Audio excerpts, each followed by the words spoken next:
एक आदमी ने एक बहुत ही खूबसूरत लड़की से शादी की। शादी के बाद दोनों की ज़िंदगी बहुत प्यार से गुजर रही थी।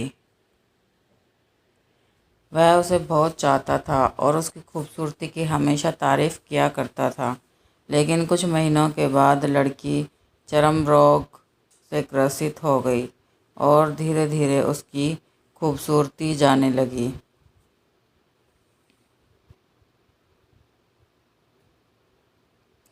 खुद को इस तरह देख उसके मन में डर समाने लगा कि यदि वह बदसूरत हो गई तो उसका पति उससे नफ़रत करने लगेगा और वह उसकी नफ़रत बर्दाश्त नहीं कर पाएगी। इस बीच एक दिन पति को किसी काम से शहर से बाहर जाना पड़ा। काम ख़त्म कर जब वह घर वापस लौट रहा था, उसका एक्सीडेंट हो गया। एक्सीडेंट में उसने अपनी दोनों आंखें खो दी, लेकिन इसके बावजूद भी उन दोनों की ज़िंदगी सामान्य तरीके से आगे बढ़ती रही। समय गुजरता रहा और अपने चर्म रोग के कारण लड़की ने अपनी खूबसूरती पूरी तरह गंवा दी। वह बदसूरत हो गई, लेकिन अंधे पति को इस बारे में कुछ भी पता नहीं था। इसलिए इसका उनके खुशहाल विवाहित जीवन पर कोई प्रभाव नहीं पड़ा। वह उसे उसी तरह प्यार करता रहा। एक दिन उस लड़की की मौत हो गई। पति अब अकेला हो गया था।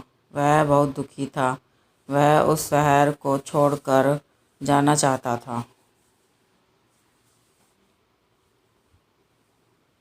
उसने अंतिम संस्कार की सारी क्रियाविधि पूर्ण की और शहर छोड़कर जाने लगा। तभी एक आदमी ने पीछे से उसे पुकारा और पास आकर कहा, अब तुम बिना सहारे के अकेले कैसे चल पाओगे? इतने साल तो तुम्हारी पत्नी तुम्हारी मदद किया करती थी। पति ने जवाब दिया, दोस्त, मैं अंधा नहीं हूँ, मैं बस अंधा होने का नाटक कर रहा था, क्योंकि यदि मेरी पत्नी को पता चल जाता कि मैं उसकी बदसूरती देख सकता हूँ तो यह उसे उसके रोग से ज़्यादा दर्द देता।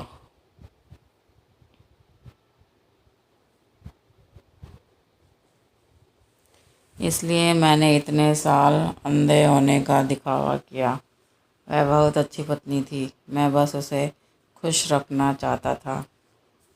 इस कहानी से यह सीख मिलती है, खुश रहने के लिए हमें भी एक दूसरे की कमियों के प्रति आंखें बंद कर लेनी चाहिए और उन कमियों को नज़रअंदाज कर देना चाहिए।